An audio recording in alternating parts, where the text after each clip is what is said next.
good afternoon. So if anyone has ever heard me on a podcast, I cry a lot. And I cried, I just have to say, we did the Pledge of Allegiance. And I haven't done that since grade school, and I never thought about it. I'm going to start bawling my eyes out. And it meant so much to me, just saying those words, and it would not have meant that had I not been through this experience and come to appreciate the rights and freedoms that I have. And Steve and Luana, where did she go? Thank you so much for that introduction. And how do we choose who gets to which one? Okay. So what the title of my talk is the juice worth the squeeze? Okay, so it sounds like most people understand the relevance of those words. And just in case somebody has had their head in the sand, these were the words spoken in March by Stanford Law DEI Dean, I'm not sure how to pronounce her first name, Tyrian Steinbeck, during what was supposed to be a talk by a conservative federal judge, Kyle Duncan. The students in the room were extraordinarily rude, and he was incredibly polite in response. They were protesting his talk, and it sort of wasn't going anywhere. He wasn't allowed to speak. And this DEI dean came along and stood at the mic and gave what seemed to be a prepared speech. She was fully expecting this to happen. And she kept saying, "Is the juice worth the squeeze?" Some people didn't have any idea what that meant. I think I could figure it out, but the judge evidently didn't really understand it. And she later explained what she meant. Is the juice worth the squeeze is about, quote, the responsibility that comes with freedom of speech. And it's meant to help people, quote, consider not only the benefit of our words, but also the consequences. This sounds reasonable. So here I'm going to focus not on what I think she had in mind, which was the consequences to the people who are so harmed ostensibly from hearing the views, but I am going to talk about the consequences to the speaker. Is the juice worth the squeeze for people who raise their voice, who express their views freely and pay sometimes very high costs? And I think that is an interesting and complex question. So I hope we have time for questions after, because I'm happy to answer any questions that I glossed over. And thanks to Luana for pretty much outlining a big chunk of what actually happened to me. So first, I will provide a little bit of background about me and what the response was to my speech. Then I'm going to talk about the squeeze, which, as Pamela described in her excellent talk, has to do with the consequences of the decision to speak. In many cases, there's no real deliberate decision to speak. It's just something some people do automatically. And then I'm going to talk about the juice. And that is, in this case, what is the value of the words that are spoken to the speaker, to having spoken them, and to the receivers of those words. And I just want to say that I never would have dreamed a couple of years ago that I would be here or anywhere like this, having this incredible honor. It's just not where I was coming from. Nobody knew who I was at all. I had a low-level position yes, it was Harvard, but I was sort of low on the totem pole. So I just want to thank ACTA, that's hard for me to say, recognizing me for just taking what in retrospect was obviously a big risk, but just felt like the right thing to do.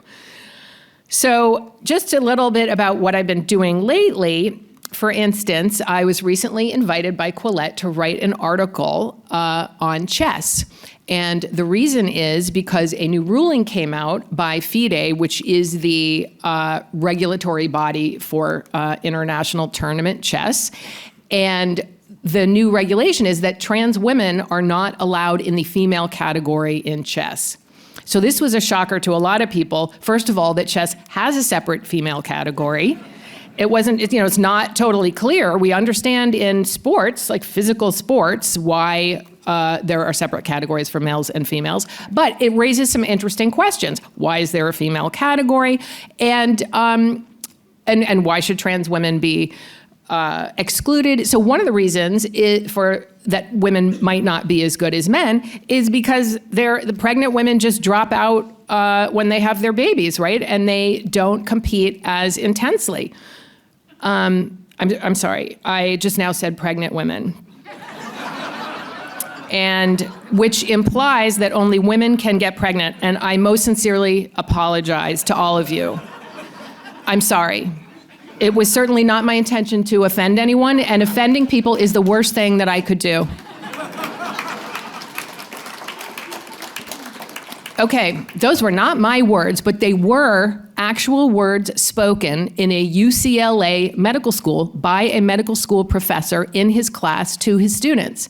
This does make me want to bawl my eyes out, seriously. This is why I went on to Fox News, because Barry Weiss's Substack, which is now called The Free Press, had an article by the journalist Katie Herzog in July 2021, right when my book came out. And in that article, Katie detailed all of these cases of medical school professors backing away from using clear scientific terms. So I was quoted in the article as saying, like, this is crazy, these were future doctors, let's be sane here. And so that is why Fox and Friends invited me on. So he issued this groveling apology because he decided that the juice was not worth the squeeze to him. I'm sure, I hope it was not because he thought that what he was saying was incorrect. Of course women get pregnant. He did a little calculation and reacted out of fear, which is what most people do. Administrators are reacting out of fear. Faculty are reacting out of fear. As Luana said, this is human nature. This is an adaptation to keep us alive and keep us in a social group and reproducing. And so that is understandable. This behavior on the part of timid speakers and administrators who lack balls or spine is understandable. So he was afraid, I'm sure, that there would be some sort of investigation or that his reputation would be ruined or that he might lose his job. So the squeeze can entail real damage that can come from holding the line, from saying what you think is true and important. I think most of the people in this room understand that learning what other people think is almost always beneficial, sometimes with very practical and obvious consequences, like when a doctor learns about the human body and, say, sexual reproduction. So, long story short about what happened to me, you already learned some of it in the introduction, but so I'm gonna now just see what I don't wanna repeat too much. Okay, I should say I wrote my book on testosterone and sex differences, not because I really care that much about chess, but that is one example where sex actually is important. And there are interesting reasons that likely have to do with the intersection of inherited biology and culture. And it plays out in really interesting ways in our culture. A lot of people do care a lot about chess, and this is a important question to them. I care more about sexual assault, male aggression, male heroism, fatherhood, little boys who are suffering because society's telling them they're toxic, et cetera, et cetera. And I also care about sex-based rights, like spaces for females exclusively. And for that, we have to know what a male is and what a female is. So at Harvard, like I said, I was never some big shot professor. The students called me professor, but technically I was not a professor. I was a lecturer. The year before I came to Harvard, which I did in my early 30s, I did something completely different before that. I studied chimps in Uganda for almost a year, and that is what convinced me that sex differences in humans are not all about culture. That's not the ultimate driver of human sex differences. We share a lot of sex differences with chimpanzees, and there's no human culture, so no one was going to, and they still have not, and I believe I've had an open mind, no one was going to convince me that all of these sex differences in like sexuality and aggression are ultimately entirely due to culture or that sex is some sort of social construction. So I ended up coming to Harvard for my PhD. I focused on sex differences in cognition, which is part of why I was interested in the chess thing, and in spatial ability specifically, and how testosterone relates to that. I got my PhD in 2004, and I realized I loved teaching. I had been teaching as a graduate student, and I was just really into it, and I wanted to stay at Harvard. So I was able to stay 3 years as a lecturer, and then they hired me as in an administrative position in what is now human evolutionary biology. And so I was able to stay on in a non-tenure track position without a lab. And ultimately, I was co-director of undergraduate studies. So I went on Fox and Friends. I said exactly what Luana said. I said, and then the graduate student director of our internal DEI task force tweeted in her official capacity as representing Harvard and representing my department, accusing me of transphobia and being harmful and dangerous to students, et cetera. Everybody who knows me knows how much I care about my students, and that was part of my reputation. I'm not just saying this like I'm overly empathetic or something, and everyone knows it. So this was just total BS, and everyone knew it. And yet, nobody did anything to say, look, these views do not represent Harvard University. This is a valued member of our community who's made big contributions over the last 20 years. Nobody did anything like that. So I was hurt and felt devalued, and people stopped talking to me. And the graduate student union took out a petition against me, and it was linked to in the Harvard Crimson, and ultimately none of them would agree to serve as my teaching assistant, so I could not teach my lecture. I had a lecture course that was the most popular one in the department almost every year, and I couldn't staff it, so I was unable to teach it, and that was bad. So I ended up feeling disenfranchised, disrespected, undervalued, ostracized. It was extremely difficult emotionally. But then I thought, okay, maybe things are blowing over. But then another thing happened, and this is that the chair of another evolutionary biology department sent an email around in advance of a talk I was supposed to give that essentially discouraged people from attending my talk and saying they were setting up a brave space while I was giving the talk because I'm transphobic. And this was sent by a chair to a listserv with well over 100 people and I had plenty of colleagues and friends in that department. Nobody wrote back to that listserv and said, hey, this shouldn't be happening. So I ended up taking a leave of absence because I just couldn't go into the department because just for my mental health, I was shocked. I just was completely shocked that my long-term friends and colleagues and people who had a lot of power over me were not doing anything to support me. And I lost, I'll tell you later. So as of this past January, I'm 57 years old. I'm officially retired from Harvard. That happened with the help of an attorney. But Steve Pinker, who deserves a huge shout out, was a really big support to me and counselor to me. I've known him since my graduate school days. He gave me an office in his lab and an affiliation with Harvard, so I can at least retain that and be involved to some extent with someone who supports me and doesn't call me names for expressing my views and does far more than that. He's a really strong advocate for academic freedom. I have access to all the journals, which is really important.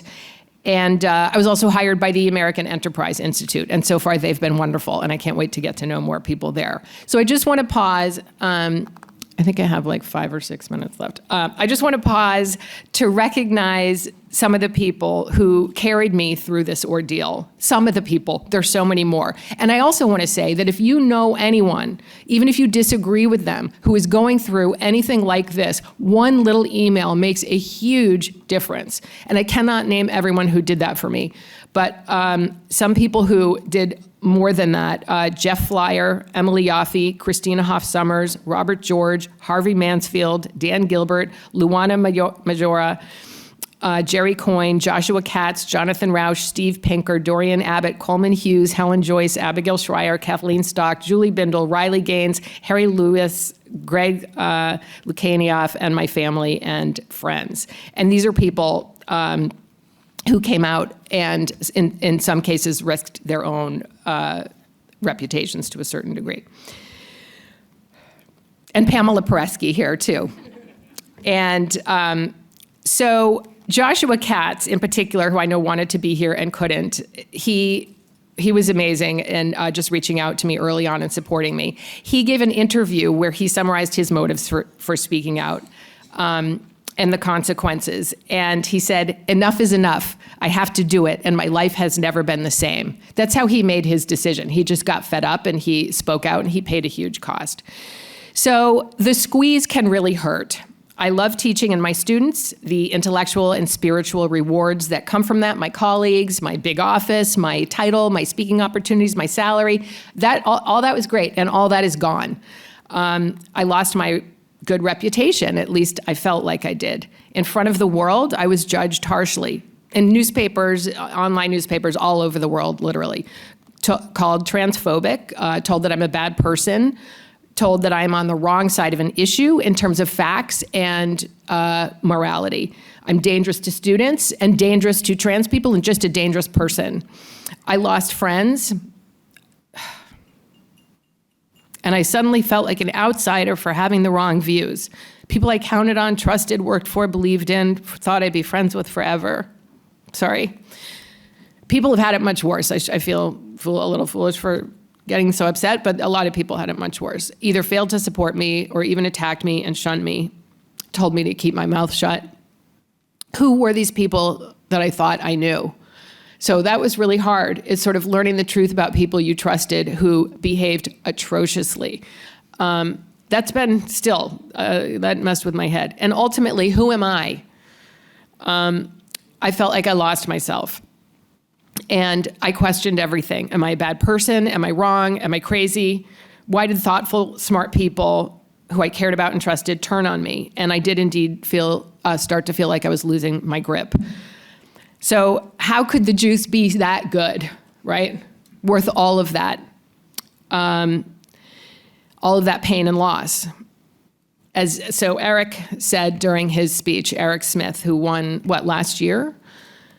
He noted during his talk, and this really resonated with me and helped me sort of bring everything together, that every bad thing that happened is an opportunity to kind of run towards. When you do what you feel is right and you express yourself in a way that is true to your beliefs and values, it opens up doors and it shows you where you have been and where you might need to make changes in your life to make it a better life for you personally and for, I think, democracy, just to draw a line from the personal to the very general. In facing conflict, in supporting others, in resisting the pressure to conform, we open up opportunities for ourselves and others. Each of those losses was an opportunity for a closer look at my life, who I want to be, what I want to model for others. And I made a lot of changes. And it did involve a lot of depression, I have to say. I had a pretty severe depressive episode, which is not uncommon in people who go through what I went through. But it is that kind of deep soul searching that can be very painful that results in growth. And so I would encourage anyone who's in the same situation to recognize that this is like you touch the hot stove, you pull your hand away. And then you learn from that. You learn what to do in the future and how to make changes. So people hurt you, you move away from those people who hurt you and find better ones to surround you with. If you express your views and you're punished by the institution that claimed veritas as its core value, which is what I signed up for, which is why I am a scientist, I think this is the way to the truth. You can work to change it from within, or you can get out. I had to get out, literally because I felt like it was ruining me emotionally.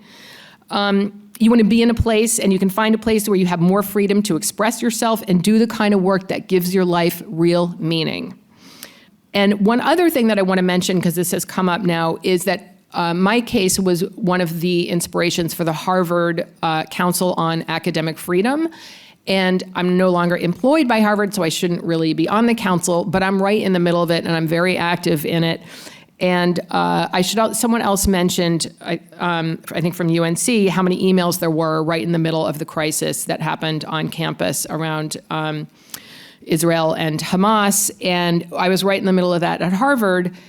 And what's interesting is that the people on the council, the minority of faculty members, there's a lot of disagreement about what the mission of a university is, whether we should be promoting certain values or just have sort of strict neutrality, what the limits of academic freedom are, if we do have to be responsible for our words. So it's interesting and kind of disturbing that these are all still really open questions, even among people who are really strong supporters of academic freedom. So there are some good reasons for not speaking up, like a lack of social support. If you have serious mental health issues, if you just can't do it for other reasons, like financial reasons. I was very lucky that my husband has tenure, so that made me feel like I did have more freedom to speak my mind, and everyone doesn't have that. So everybody who believes what we believe encourages everyone to speak up. But I want to just say there are huge costs, but in so many ways, those costs open the doors to more freedom and living a life of true integrity and honor. I'm trying for that anyway, and I just couldn't do it in where I was. Also, if you freely express your views, I now learned firsthand, because I've been talking about my views publicly and they're controversial, and people are pushing back. And that has been incredible for me intellectually, just to grow in terms of what my beliefs and values are. You're exposing your views to scrutiny.